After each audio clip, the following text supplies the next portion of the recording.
we're on, bro. George. What's up, my man? Bro, thank you for stopping by, dude. I know you're super busy all the time. So thanks for stopping by and give us some time to share your story and have a couple of drinks. Yeah, absolutely. No, thanks for the invite, and I hope it's not a crazy story. You know what I mean? No, but I appreciate the invite. Thank you very much. Thanks, bro. So, dude, what's so I've drank it, but I've never noticed that there's a bell on that bottle. Yeah, dude. That's for all the people that know me. They know Clase Azul is my drink. Is obviously I'm a tequila guy. Yeah. But Clase Azul is it's up there. It's one of my top tequila that I drink all the time. And yes, the top has a little bell. So when you hear this, it's time for a shot, or it's time to get the party started. Yeah. And I want to give a shout out to my brother Saul Pinella. The number one now rep LO. Yeah. Here in Chicago. That was his gift to me for my birthday last year. So I'm like, I'm going to hold on to it, for a little special occasion. So I'm like, Nah, for real? So that's better, the bottle? Yeah, it's a gift from him. And shout out to also Arturo, the owner of Clase Azul. He's, he won my heart over the tequila, but it's, you know the owner? I don't know him personally. I know he did a tasting here. He did a tasting here, I believe in 16 or in 17. He went to La Josie, and he had a little tasting where you can taste blanco, reposado, añejo, extra añejo. You can taste them all. Yeah. And by the time I knew about it, it was already sold out. I was like, oh, man. Yeah. But I've been trying to have him come back. I've been trying to have him actually create a custom bottle for me, Dude, was he the one that came out in... What, 2 Chainz? On 2 Chainz? Yeah, that's him. Dude, so you're going to have a custom George bottle? Or I wish, man. I'm trying. I reached out to him. He was out down for it a couple years ago. Yeah. But he forwarded me to his marketing people. Okay. He's like, hey, talk to them. They'll be able to take care of it. And the marketing's like, no, we can't do that. And then I see that episode with 2 Chainz, and it was a custom one. Yeah. With 2 Chainz, like 2 Chainz on the bottle, all black. I wanted a custom black bottle for my 20-year anniversary in the mortgage business. So I wanted something customized, but they couldn't do it. What did they say? Why couldn't they? Because they said they don't do that. They don't do that. The owner said yes, but the marketing department like, no, who you have to talk to, bro? But I don't know. It's so I have a guy. Hey, there you go. That did it with Herradura. Okay. With the bottles of Herradura, and they had but it was a distributor. Okay. And it was I think it was Works at that time. Okay. And the guy had bought, I don't know how many, he bought a lot. He bought a lot of tequila from them. It was for his anniversary too, for their business. And they did that custom. And they did, it was the same exact bottle, but they engraved them. So all the back of the bottle, so the front was Herradura, but in the back of the bottle, it had all the custom art. And I want to say it might have came from Herradura. They los mandaron a hacer. So his info, man. So that'd be nice. That'd be a nice little touch, a little custom bottle, I might have somebody for you, bro, on that. I do. I have someone that they sell a lot of tequila. So I'm gonna be messaging you daily for that, Yeah, no, reminder sure. every day. I'll message them today or tomorrow. I'll do that for you. But yeah, man, that'd be awesome. That's a dream come true to get a nice custom bottle with from Clase Azul, Yeah, that'd be nice. That'd be dope. So, bro, tell everybody who you are for people that don't know who you are or what you do in the industry. So my name is Jorge Flores. Currently, I'm with Neighborhood Loans. I've been with them going on 10 years. I'm a mortgage loan officer. I've been in the business 22 and a half years. So this summer, I'm going to be celebrating my 23-year anniversary. So I've been blessed to be in this business for such a long time. You could just imagine the amount of people and families I've helped out. So I'm very grateful for that. And Neighborhood Loans is where I'm at, and that's where I'm going to be retiring. That's shout out to Reno and Tony. They're amazing owners that help my business grow. And they've been there. When we were such a little company. To still rapidly growing company. So yeah, 22 and a half years in the mortgage business. With them the whole time? No, 10 years. Going on 10 years this year.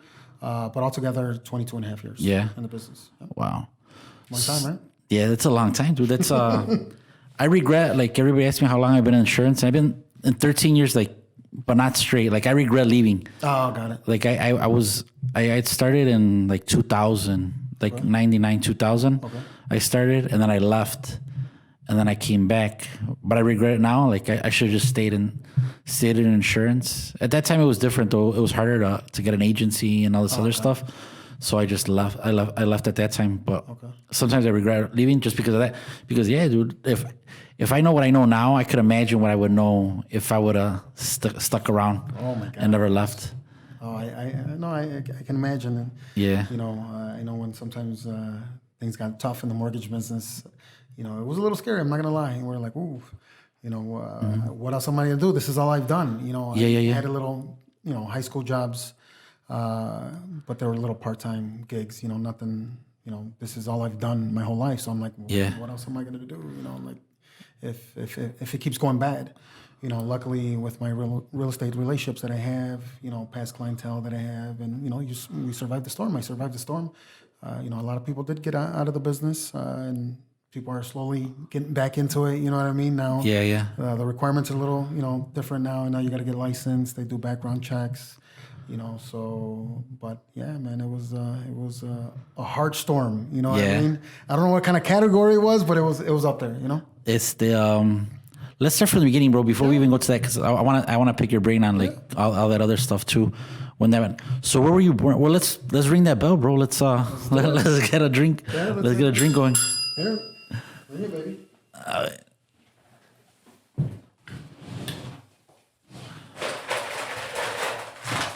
So you drink this with coconut water, bro? Is that? I drink it with a lot. Yeah. So typically, what I drink it with is Topo Chico, some kind of club soda. Okay. Or Diet Squirt. I'm not too much of a fan of the sugary drinks, but I usually, you know, keeps you hydrated and tastes great. I like coconut, anything coconut, you know, from coconut shampoo to coconut candles, anything coconut, man. Yeah. So that's, but you know, I tried it a couple years ago, adding coconut. I'm like, oh my god, this is actually pretty good.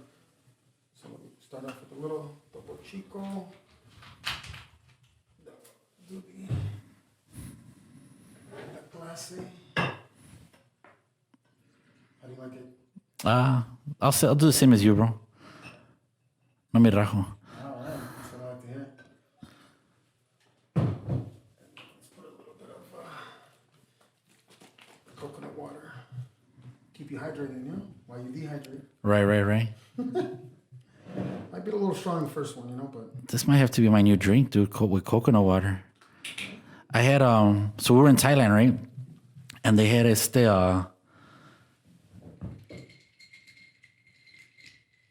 mix it a little bit, but you might need a little bit more coconut water. Let me know. That's good to me, dude. Yeah? Yeah, that's real good.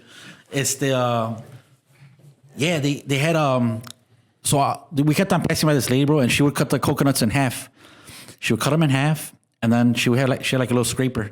She would scrape all the carne inside. Yeah. Leave it inside the coconut shell, and then what she would do is she had like homemade ice cream that she had, and then she would put it in there, and then she put like it looked like Rice Krispies, but it was like actual rice que doraba, I think. Okay. And then she'd put that on top with some chocolate, like a little bit of chocolate. Mm-hmm. And I think that's it, bro. I don't know if she put anything else on top.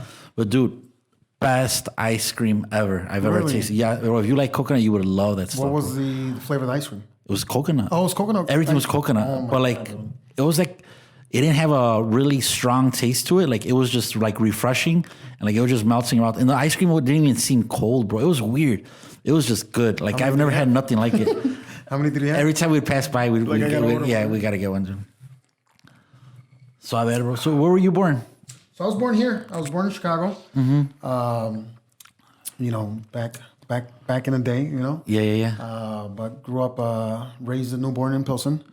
Then my parents moved to the north side. You know, Armitage. I'm sorry, Wrightwood and Ashland. What they call now, kind of border Lakeview, Wrigleyville, Lincoln Park area. Oh, wow. You know what I mean? How were Before it was, you know. Yeah. How were you then? Or how were you when you were in Pilsen? Or?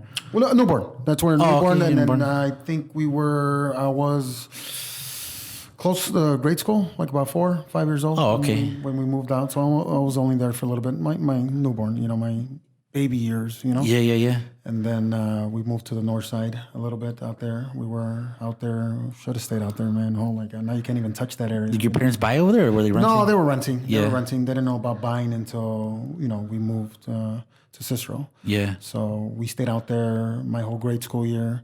And then when I was ready to graduate grade school, they wanted to buy. But they weren't, aware. They didn't know the areas and neighborhoods and whatnot. Yeah. So the realtor that they hired back in the day, told them about Cicero. There was a new construction. They were building little couple houses in a pocket of Cicero. So, they were like, okay, we got to buy. We got to, check it out. And they ended up buying. They ended up buying and moving me from the north side all the way, to Cicero. So I had to switch high schools. Well, I didn't have to switch. I'm sorry. I had to go to a different high school, not knowing one soul. Really? And that was kind of hard. So let's go back. Your parents, are they first generation or were they from Mexico or? Yeah, no, my mom, I was raised by a single mom. Okay. So it's my mom and my tia. So I'm blessed to have two moms. Oh, nice. They're from Aguascalientes. Oh, you're from Aguascalientes too, bro?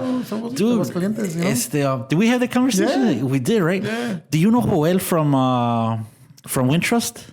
Well, no. Joel, he's the one in Pilsen. He's in the Pilsen branch. Okay. And he's from Aguascalientes. Oh, Aguascalientes, man. Yeah, Did we have a mutual friend too that I went to high school with? So my cousin Alex went to high school with you. Yeah. Yeah, bro. Dude, So you gotta go to the feria. It's coming up, dude. I know, man. Nah, don't tell me, dude. I'm down. You go, I go. I'm ready. I've been wanting to go since I went the first time. When did you go the first time? I went in 2015. 2015? 15 or 14. Oh, yeah, dude. And it's huge. I thought it was a small little festival. No. They kept my cousins out there because all my family's out there. Only my mom and my tia's out here. Okay. So they're like, oh, you got to come check this festival out, blah, blah, blah, blah. What's the last name? What's their last name? Delgado. Delgado? I have a Delgado. One of my uncles. Might be family, bro. One of my uncles is married. One of my aunts is married to Antonio Delgado. They're we might be. Might be. Because dude, Aguascalientes. I don't know. Like, so when was the first time you went to Aguascalientes? I only been there 3 times. See? And I was little. The first time, the second time was for a wedding, and I was not even my teenage years. Yeah. And the last one when I went for the feria. Yeah, because I don't know if you remember when you were little, bro. Because Aguascalientes was small. Era un rancho, bro. Yeah. Like I remember when I was a teenager or before that, when we would go. I mean, you know how it's Los Anillos? It's the first anillo.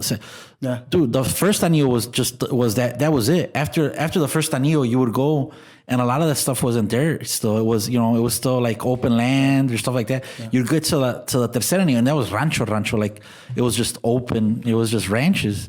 So yeah, bro. Like a lot of the families that have been there for a while, at least in the last 30, 40 years, like those are the original families still, and they all know each other. I mean, like eventually, like you trace it back. That's what I'm saying. Maybe we should go and check it out. Dude, we gotta go, bro, for sure. I mean, I've been saying that since the first time I went, and I witnessed the feria, and I kept telling him, why didn't you tell me it was like this? I'm like, I've been telling you. I'm like, no, like this. I thought it was just in a carnival, nothing crazy. Yeah. Dude, it's huge. It's massive. People from all over. Yeah. Not just Mexico, South America, Canada, Europe. I'm like, whoa, this is no joke. I had a friend, and we used to go. I remember like 3-4 years in a row. Mm-hmm. We used to fly into Guadalajara. From Guadalajara, we'd go to Tepatitlán de Moreno, because their feria is in the same time, but their ferias, it's 1 week. And then it's a little like nothing. So my boys would want to go there, and then they live there in Tepa. So I would go there, and then I would tell them like, hey, let's go to la feria Aguascalientes. Nah, like this is it. They like, para ellos that was like And then when I took them there, they were like, dude, this is huge. I'm like, I've been telling you guys, nobody believes me. But yeah, now I think my cousins were. Yeah. They're like, I've been telling you. I'm like, and after that year, I'm gonna go every year. And I haven't been, dude. Dude, I used to go every year, but then it got just tiring, like, cause you party. ¿Cuánto dura? How long is it? It used to be, it's 3 weeks, and then they made it a month. They made it like a month and a little bit more days. But then they reduced it because nothing was getting done in Aguascalientes. So they were like, nah, like we got to reduce it. So they put it back to, I think, like 3 weeks. Yeah, I see some videos how they have the countdown and everything when it goes crazy. Oh my God. It gets better and better. Every year they make it bigger and they make it better, dude. I want to go. And I want to go before I can't walk. Yeah. Dude. But yeah, dude, I mean, I'm down. If you're down, I'm down, And let's talk about that after a couple of tequilas. After a couple shots, like, hey, let's put my book right now. Right? Yeah. Cool. So so you moved into Cicero. Yeah. And is that where you settled down and you started making friends? Or how was the north side though? My bad. Like, how was the north side at that time? Like, was it, había Latinos? Where you were at? It wasn't, not as much, but I mean, it was the neighborhood where it's now actually Lincoln Park, not Wrigleyville, because Wrigleyville's more north. So I'm Wrightwood, Ashland, Belmont, around there. You know that restaurant Presidente? I think I do, bro. That's probably that's been there forever. Yeah. That's where I was babysat when my parents or my mom had to work. Yeah. So that's where it's right across a school called Prescott or Yawn, one of those two. But the Latino presence wasn't as crazy as it is. Well, now it's not. You can't even touch over there. It's an amazing neighborhood right now. Lincoln Park, Lakeview. But there was just Latinos, not as crazy, but there was. Yeah, it's how was the change from going from a high school over there? Was it diverse still when you got to Cicero over here, or was it? Well, I mean, I didn't get a chance. I was supposed to go to Ling Tech. Okay. But because of the commute, I had to register at Morton East. So I went to Morton East. Yeah. So not knowing anybody, man, I'm like, man, why would you do that to me? I'm like, Mom, are you serious? Why would you do that to me? Yeah. But luckily, I'm easy to make friends. Yeah. I can talk. You know what I mean? Right. Not as good as I am now. Back then I'm still timid, I'm still shy. I have my shy moments. But it was rough, man. I'm not gonna lie. It was rough. But I did make some friends that are still in contact here and there. Not as much as I would love to, just because what I do takes up, oh my God, so much of my time. Right. But it was a little, Morton. It was a little rough, with the gangs and whatnot. But luckily, I stayed away from that. Didn't participate in any of that. Just didn't want to disappoint Mom. Yeah. I don't want to go on that route. I know how. Type of person or woman she is, and hard worker and whatnot. For me to disappoint being an only child, I'm not gonna go that route. Yeah. So did you? Because Alex is only child. Did you guys ever get along? Like, did you guys ever talk? Yeah. No, we were cool. Yeah, we were cool. From what I can remember, man, but it was back in the day, man. But yeah, no, he was always been a cool guy, Yeah. He would, even after we graduated, would hit me up here and there. Mm-hmm. Even tried for me to do his mortgage a couple times, like rework it, refinance. But I know we were supposed to catch up, right? Was he supposed to be in town? Next time he's in town, I'm gonna hit you up right away. So yeah, we can definitely catch up and have me remember a couple of times. Yeah, sometimes I'm like, what is that? What really happened? Yeah. So after high school, in high school, did you play sports? Did you have any hobbies, or was it just all schoolwork? Or no, I mean, I did do a little soccer and baseball. I love baseball, so I did baseball. Tried out until like sophomore year, but then I had to work. Mm-hmm. No, I didn't have to. I wanted to work. I wanted to make my own money because I know how my mom worked hard and whatnot.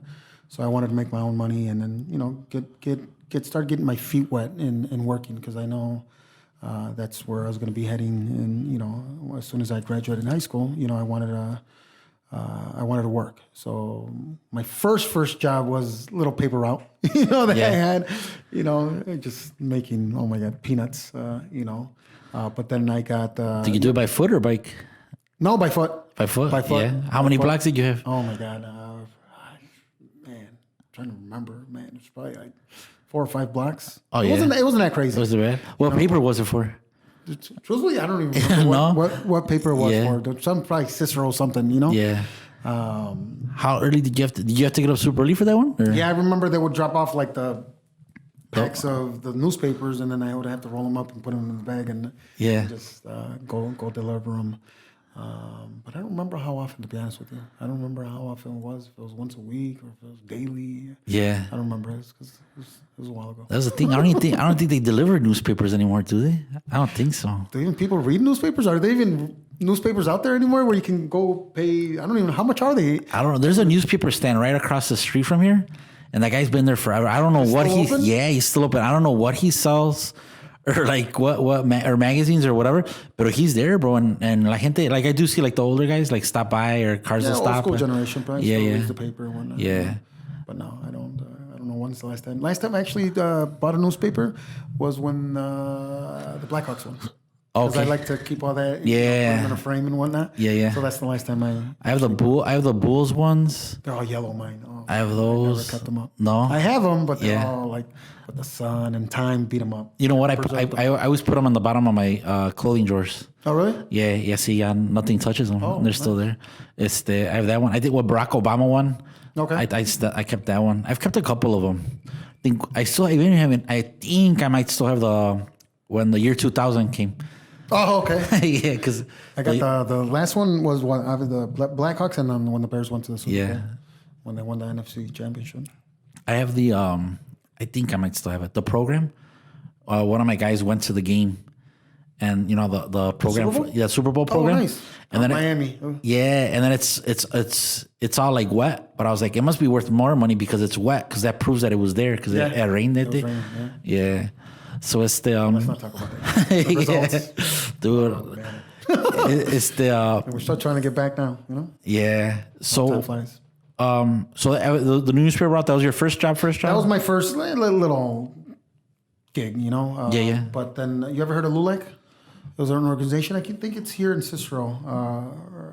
I forgot exactly what it stands for, but it's LULAC. So they got, my mom knew one of the ladies that ran it. It's an organization that helps a lot of Latinos out, with whatever they need, and my mom reached out to her and said, hey, my son wants to get up, start working, not a paper route, but some type of work. And they had a position available at a bank right here, a local bank in Cicero. It's on Cermak and Austin. It's called Central Federal with the rotating clock. Yeah. That's where I started. That big building. Yeah. That's where I started. So they gave me a little part-time gig as a gopher, just a runner, just to, shred paper or to, go deliver documents downtown, So it was a little part-time after-school gig or in the summer, So that's where I originally started in the banking field, but wasn't doing any of the banking stuff. Yeah. So I did work for a bank, but I wasn't obviously doing any banking because I was still in high school. I was still a teenager. Oh, so you were still in high school when you had that? Yeah. So I was 15 when I got that job. Oh, wow. So, it was just after school and weekends. I'm sorry, after school and summer. So it was just a part-time gig. And then when I graduated, they posted a sign for a bilingual mortgage originator. So I'm like, is that meant for me? Because there wasn't a lot of bilingual people there, staff. Yeah. The bank. A couple tellers here and there.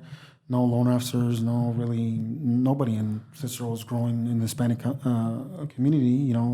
There's a lot of Latinos coming to Cicero, so they needed somebody bilingual. So they posted that job. I'm like, oh, this has to be for me. So I started inquiring, and they're like, now that you graduated, and I think you're a perfect fit for it. You like to help people out, because I would always translate. Let's say, for example, there wasn't a teller that was there that was bilingual. I would translate it, all the time for people, or in the loan department, I would translate. So, they would use me for that if I wasn't doing other things. So they brought up that position. So I'm like, I think I can do this. So I started asking questions like, so what do you do? And do you provide training or schooling? So they offered some classes. So I took some classes on to get better understanding on the mortgage field, some definitions and whatnot. And I've always liked helping people. I'm like, man, I can help a lot of people live the American dream by, be homeowners. Yeah. I'm like, okay, that sounds like it's something that I'd be definitely interested in. So I started doing the school and going to the classes. I'm like, I love this. This is. I've always liked math. I've always liked numbers. Yeah. So I'm like, I see myself doing this. So I went for it. They gave me the job, and the rest is history. How old were you? I was 17, dude. 17? 17. Graduated from high school, 17, and then No way. Was Spanish your first language or? yeah. That was my household language. My mom and all these years they've been here, man. They don't speak English, man. I'm like, how do you not pick it up? How we important- kind of understand it, but How important do you think it is for the youth, or for youth, or like people of our age and everything, like to be bilingual? oh, you have to, man. It's nice to speak multiple languages. Yeah. But especially to know Spanish as well, man. Especially to help the community, especially. This is a country of immigrants, you know what I mean? And especially with the Latinos, not just Mexicans, South Americans, Central Americans, having the Spanish language to be able to communicate with people, that helps a lot. And it also gives you a better possibility of landing a job, being bilingual. Yeah. Put that on your resume. Hey, you speak multiple languages. Right. That definitely can help out. But man, learn both languages, man. It's going to take you far. So you were working as a loan originator at the age of 17? Yes, I was studying. You were studying to get my licenses. Yeah. Or not to get my license, I'm sorry, to fully be trained. I was also trained in the bank once I finished my courses and whatnot. Yeah. But I studied. I started at an early age, man. So that's early. Yeah, That's man. wow. Yeah, so that's after high school. That's originating was all I did. Oh, wow. All I've done to now. How did you So how long were you there at that bank? I was in the bank not too long. I was there, I would say about a good, from 15, but I left before I turned 21. Yeah. I was 20. So I'd say there 5 years. I was there 5 years. Originating, I say about a solid 2 years. And when you left there, what did you leave to another bank or? No, I left to a mortgage company. Actually. A mortgage company? So back then, What year was this now then? close to 2001. Okay. So back then, banks, just like it is now, banks want the not perfect paper, but they want the perfect clientele. They want the good scores. They want the decent down payment and whatnot. So they didn't have a lot of programs. So I was helping a lot of people, but I also was denying a lot of people. Yeah. You know what I mean? Because they wanted to see how their credit history was, your debt to income, the guidelines.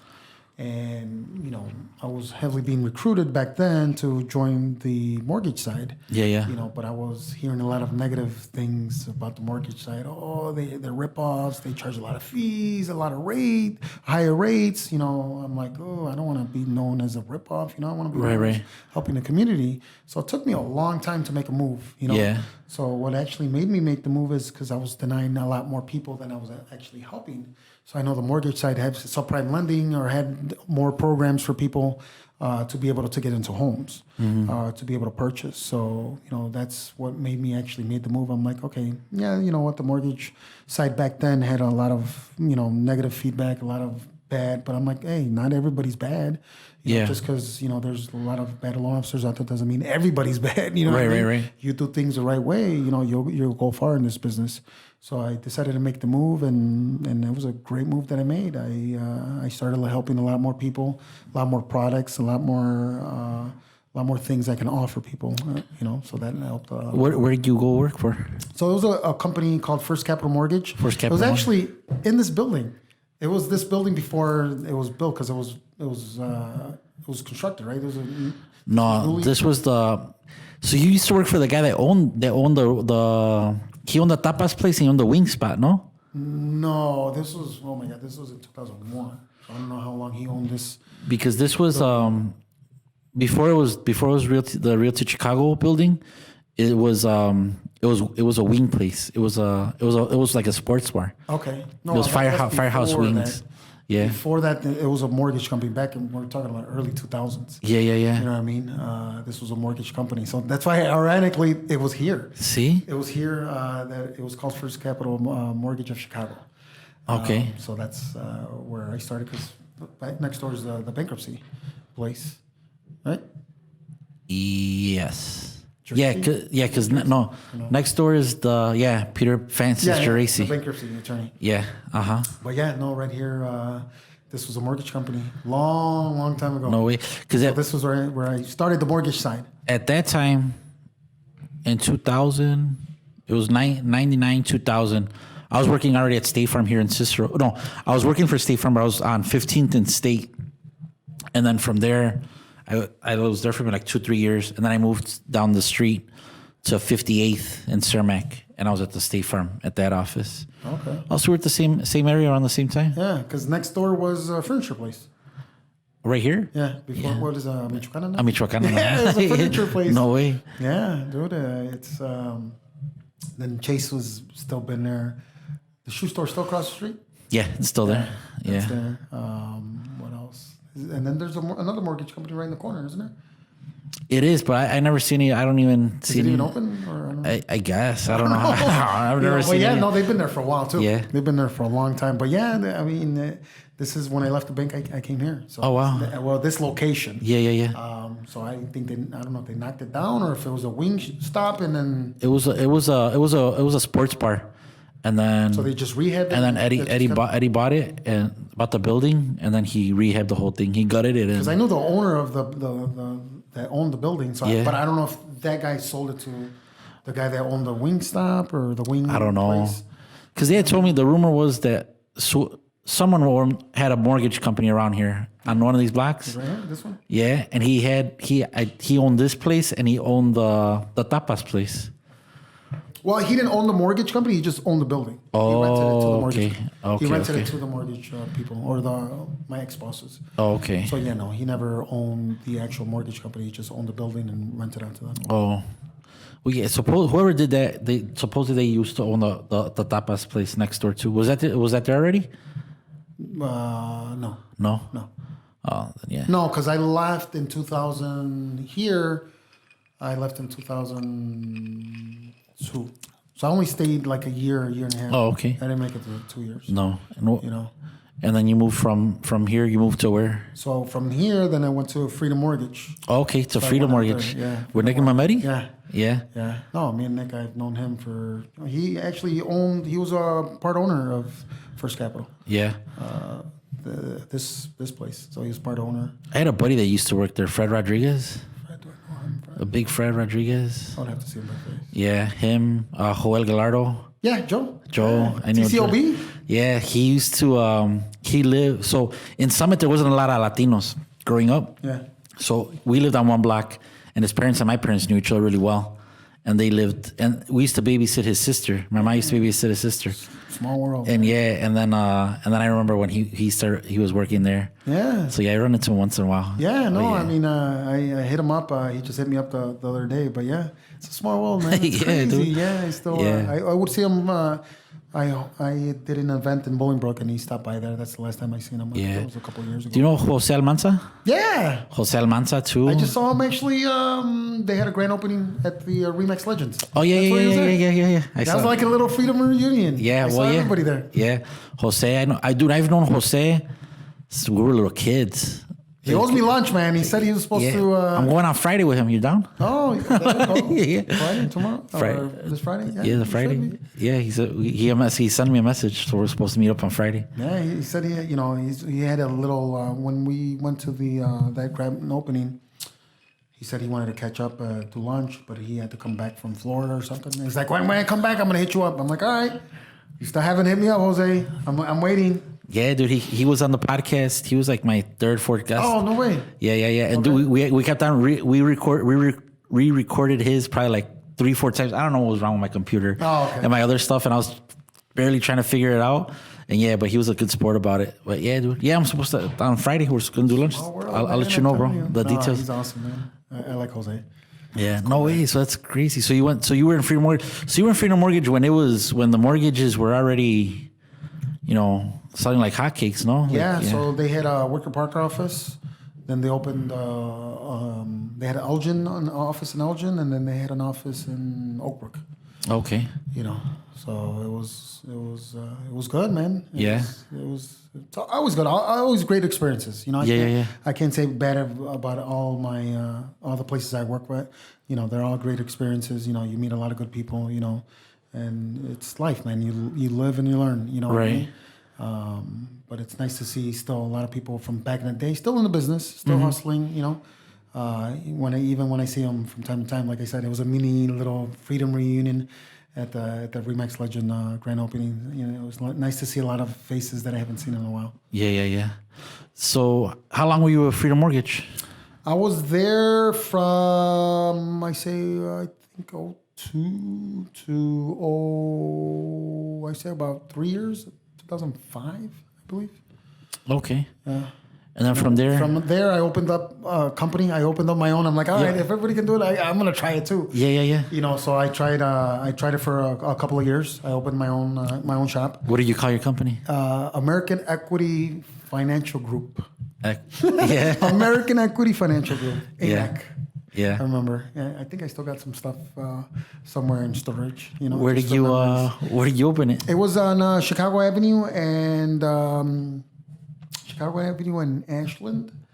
What's that? It was right across the street from that Puerto Rican place. Oh my God, what's it called? I'm trying to remember. It's amazing Puerto Rican food. I go to 5 Star there all the time. Down the street. Yeah. A block down. Yeah. Right there. Yeah. That was my stomping ground too. Right after work, they had like 10-cent wings or something. They still have them or something like that. On Wednesdays. They have $2.50 tecates, and they've raised the price. They raised it a little bit. Oh. Yeah, but it's still cheap, dude. And they're still good. The fries are fire there. Yeah. I haven't been there since when I owned the company. Yeah. Yeah. So how long did you have the company for? For a couple of years. A couple of years. How hard was it to open up a mortgage company back then? I mean, it wasn't too hard. You just gotta, make sure you have everything on the checklist. It wasn't too hard. I mean, the hardest thing was picking out a name and a location. You know what I mean? Back then, the requirements wasn't crazy to open up a mortgage company, especially when you're a broker. When you're a broker and you broker out your loans, the requirements to open up a company wasn't crazy. Did you how many employees did you have at your peak? Well, it was me and a partner that I had the company with. So it started off small. Ended up I didn't have any multiple branches. I just had one. But I had it ended up being a full office, man. I'd say close to probably 20, 25 employees. From officers to staff. Oh wow. So it was good. It was good. It was a good experience. Let's put it that way. Yeah. You find out through like I said, through life. Sometimes things you shouldn't rush. You know what I mean? Mm-hmm. As bad as you want it, sometimes you need to hold back and think things thoroughly, just to make sure you're doing it right. You're doing it with the right people. If you have partnerships, make sure they're the right partners for you. You know what I mean? So it was a good experience. Luckily I didn't leave on a bad way where starting from scratch again. Let's put it right. You know what I mean? Not to get into too many details, but yeah, it was a good experience, a good learning lesson. Yeah. For those who are listening, to make sure if you want something so bad, sometimes you got to make sure sit back and think things through and make sure it's the right time. Yeah. You know what I mean? To do something. You know what I mean? And sometimes you gotta follow your heart, but sometimes you gotta just make sure you think things through. Yeah. You make the move. Yeah. So after that, you went to go work for someone else, or how was that? How was the market at that time? After that, I mean, it was still great. Yeah. After that, then I went to a buddy just to park my license there, to originate, to figure out what I want to do in life. Not figure out where I want to end up my career. What company. So it was a friend that owned a company, so he let me park his license there, while I could still originate and still help people out until I figure out where I'm gonna end up. Yeah. So I ended up there. It was a company in Elmhurst called Mortgage Direct. I was there for a little bit, and then that's where I ended up figuring out. I'm like, okay, this was just a stop. In the meantime, because I don't like, believe it or not, I don't like change, man. Yeah. I like to stick with one company and stick there and write it out. And that's where one of my longtime friends introduced me to Reno and Tony. So Reno and Tony, they when I left Freedom, they started at Freedom. So I was leaving, they were walking in. So we missed each other. So that's why I'm like, maybe it was destiny for us to end up meeting. Yeah. But they, one of my friends that's still in the business, we still work together, Rick Zegar, he introduced me to Reno and Tony, and Brandon and them, and they're like, they're going to be opening up a mortgage company, or buying out a mortgage company. Or you think, that they would like to see if they, you'd be a right fit for them, and obviously, with talks and whatnot, eventually ended up making a move over there to, Neighborhood Loans, where I'm at now. And it was a small little company. Yeah. In Bloomingdale, not even 1,500 square feet. Little cubicles, little sections. People were crammed in there, and it was just like, man. I was talking to Reno the other day, and I was like, man, do you remember, where we came from?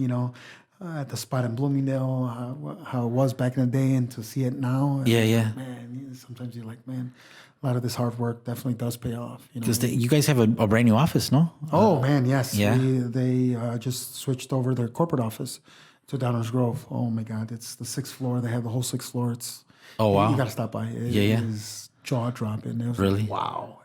That's why we're having this conversation after I left. I had appointments all day at that office, and I left, and I texted him. I'm like, man, just leaving this office to see where we came from, and having flashbacks of the Bloomingdale days to now. I was like, wow, man. Sometimes it's surreal. Like, did you ever think it was going to get this big? And it's still growing. They're not done yet. Yeah. And it's. They're like, man, yeah, I never envisioned to be this successful. To be successful, yes. Right. But to be the way it is now, I was like, man, no. And it's nice to be part of it, part of that growth. When we were just a small little company to the company we're at now, it's amazing. Yeah. It's a great feeling, man. It gives like goosebumps. Yeah, that's awesome. So cheers to that, Cheers. And cheers to Reno and Tony, man. Their hard work is amazing, man. So you ended up at Neighborhood Loans, and you've been there for ever since, and everything's just been good. Everything's been amazing. Been Yeah. blessed to wake up every day, open my eyes, and I'm passionate for what I do. I love what I do. I love waking up early in the morning. I love going to the office. I'm the type that's not at work. I start freaking out. I'm like, Yeah. I got to be in the office. You know what I mean? I love the office atmosphere. What we do, we can work from home. We can work from here. I can work from anywhere. Right. You know what I mean? But I love going to the office. I love waking up early, getting ready. I love getting there before a lot of people get there, just to plan out my day, check my calendar, see what I have going on before the madness starts. Yeah. Sometimes the madness starts early, man. Sometimes I get calls or texts early in the morning at 7 in the morning, 7:30. Yeah. Or check emails first thing in the morning. It's a blessing to have your phone ring nonstop, to have a lot of realtor partners and past clients refer you people, trust you. Right. That's important. I'm very big on people trusting me and making sure making them believe they're in the right hands. Right. For their mortgage needs. So, bro, I always ask people 2 questions. First question: what did you want to be when you were growing up? Oh, that's actually a good question. Believe it or not, I wanted to be a sports agent. A sports agent? I wanted to be a sports agent. How did you get that one? Where did you get that? I wanted, I liked, obviously I love sports, but I wasn't tall enough. I wasn't athletic enough. I knew I wasn't going to go anywhere in playing the sports. Yeah. So the next best thing is hey, why don't we try to manage these athletes? You know what I Yeah. mean? So I had a passion for that type of the field, sports management, be a Jerry Maguire, you know what I mean? Negotiate people's contracts and whatnot. Yeah.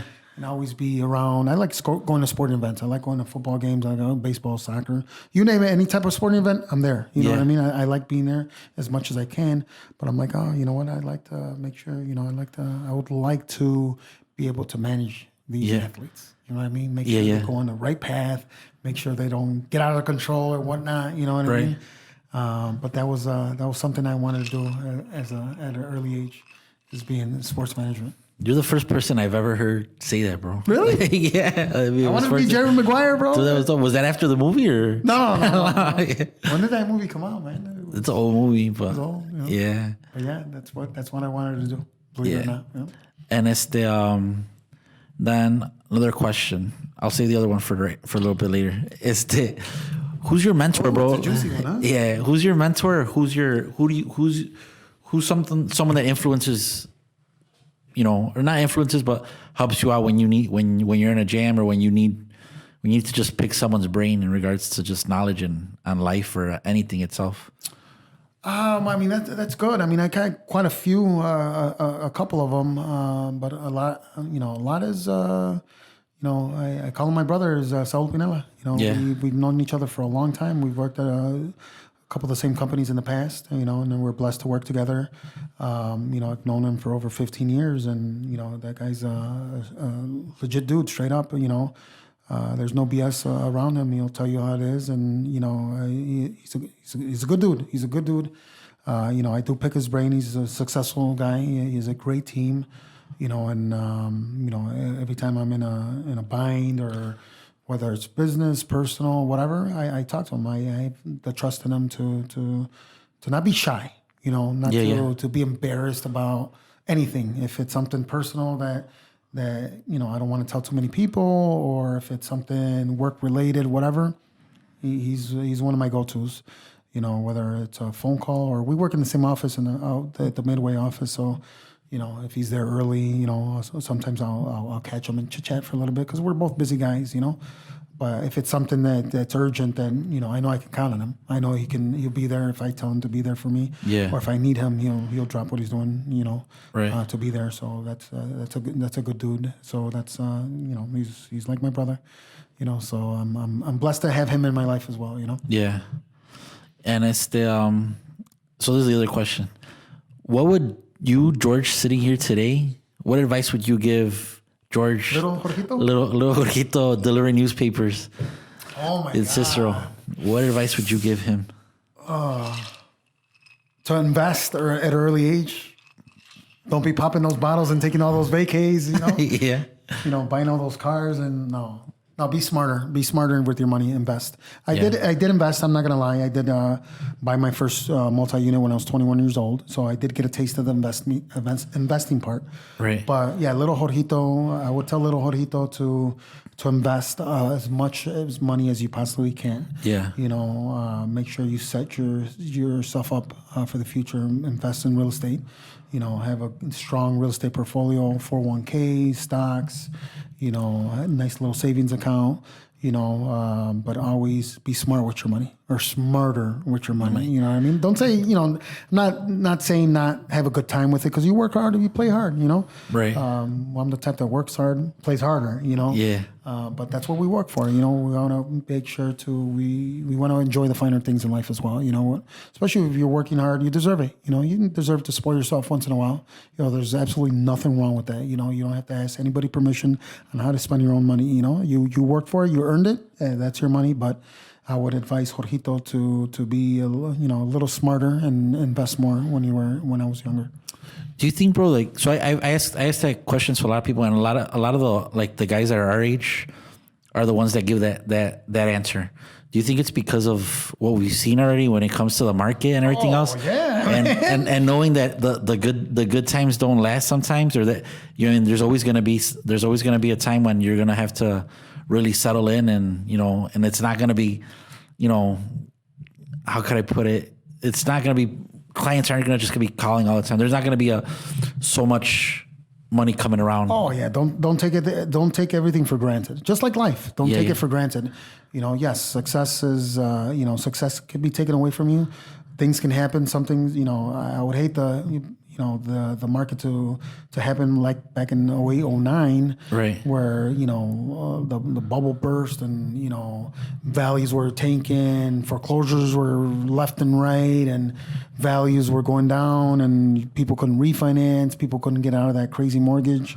You know what I mean? And people were afraid to buy. They weren't too confident, and you didn't know where the next deal is going to come, when your next closing was going to come.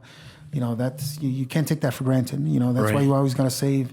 As your parents say, save for that rainy day. You never know. Yeah. You always gotta. You can't be working just to pay your bills. You know what I mean? You want to have that financial freedom. But yeah, no, a lot of people, that were in that back in the day, that when things hit the fan, and You know, it was rough. It was scary. I'm not gonna lie, it was very scary. Where were you when did you know that the market crashed? Like, when did you realize, oh shit? A lot of products were being eliminated. Yeah. You know, there was I'm sure everybody heard the stated programs, the no income verification programs. You know, the rates weren't as low as they were. You know, values were decreasing. So I'm like, oh man, that something's going on. You know what I mean? Yeah. This is not good. You know, so that's when I was like, oh, now you gotta really figure out like different plan of attack. Like what can we do to continue to help people? You know, or not have people be scared to purchase, because people were terrified to purchase. They're like, no, you know, I mean, there's a lot of shady people back then.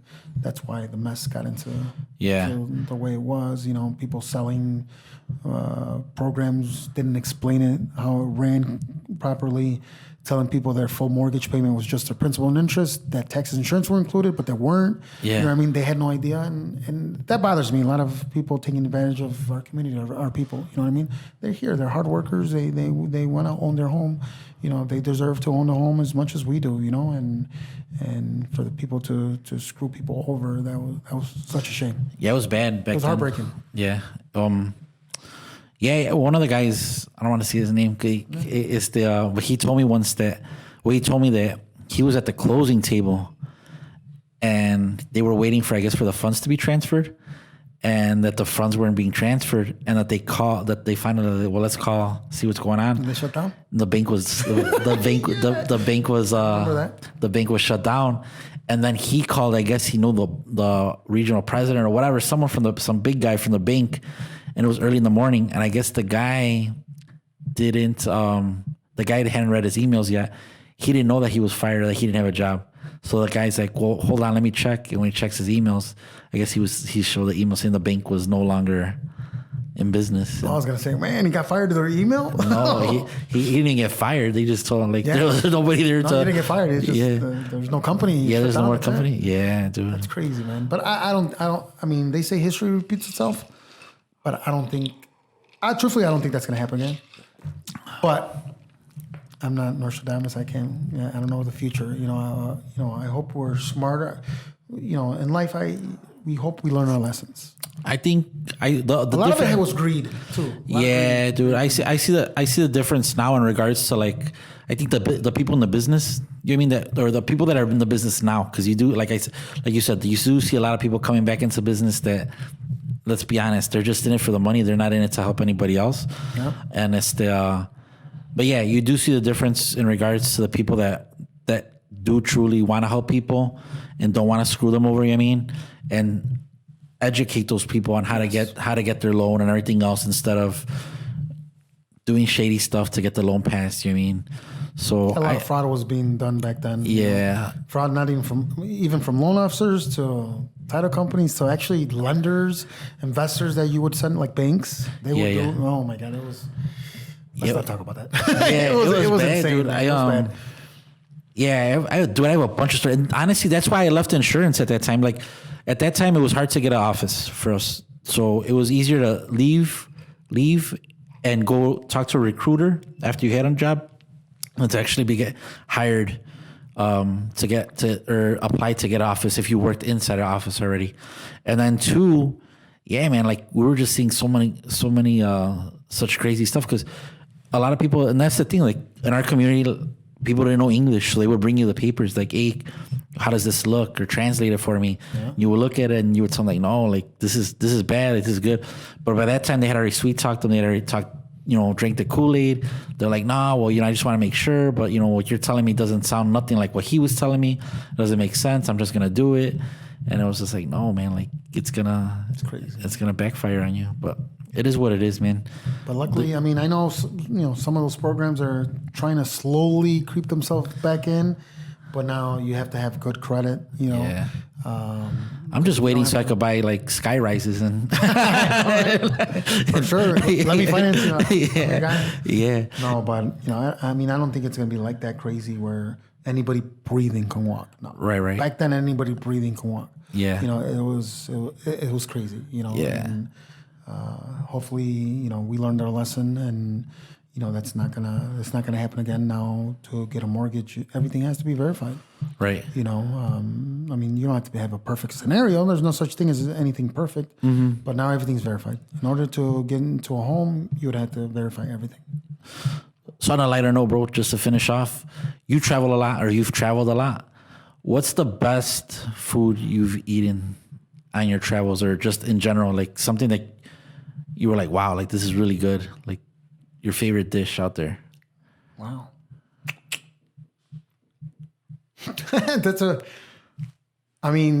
Like me, my goal is to retire in Costa Rica. I want to move to Costa Rica and live in Costa Rica. So when we're out there, we had a private chef. We went out there for a bachelor party. And this private chef would make us breakfast, lunch, and dinner every day. Yeah. And that food was amazing. I don't know exactly, a lot of seafood, a lot of everything. Yeah. And that, that sticks to me, I don't know exactly what it was, but it was real good. Yeah. And that's why, hopefully in a couple of years, knock on wood, I'll, be you retire to Costa Rica? I want to wake up to paradise. I got my buddy out there, shout out to Benny Blanco, Benjamin White. He's out there, he's making a living out there. And I really want to go out there where I'm working from out there, not like I'm working now. Right. Or, I'm big on team building, so I want to build my team. So where I can move out there and fly in once a month. Here to check up on my business partners, see how everything's going. Yeah. But then move back. I want to wake up to paradise every day, man. Yeah, I do too. I lived here my whole life. I love Chicago. Don't get me wrong. Chicago's it's in my heart. I'm born and raised here, but I'm ready to wake up to paradise every day. Yeah, dude, I'm the same. Like before, my parents would be like, "No, este frío ya no lo aguanto," this and that. Like, nah, this is it. Like this is, I love this. Now you feeling it, man. Now the older I get, I'm like, dude, I know exactly what they're talking about. Now I'm like, yeah, like I gotta retire somewhere warm. Yeah, a beach would be. I'm gonna retire in Thailand, bro. I'm gonna retire in South Thailand. See, I went Costa Rica and Thailand. So have you been to Costa Rica? I went to Costa Rica. Maybe I should go there first before I retire over there, right? Yeah, check it out. Yeah, check it out and see. Maybe build a nice house out there and. Where you wake up and you're FaceTiming your clients and they see the beach in the background. They're like, this guy's living the life. Yeah. But that's sometimes hard work. That's what happens when you work hard. It pays off. That's what you got to do, brother. Let's take a shot, man, to end the show. Yeah, that's right. Let's Shots. Let's do a shot. Time flies here when you're having fun.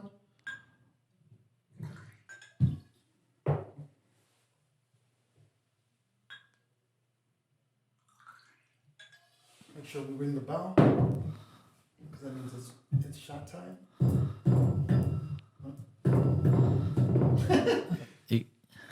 Semi ring. Salud. Salud. Again for everybody. Hey, bro. To 2020. 2020. And to Costa Rica. Costa Rica, baby.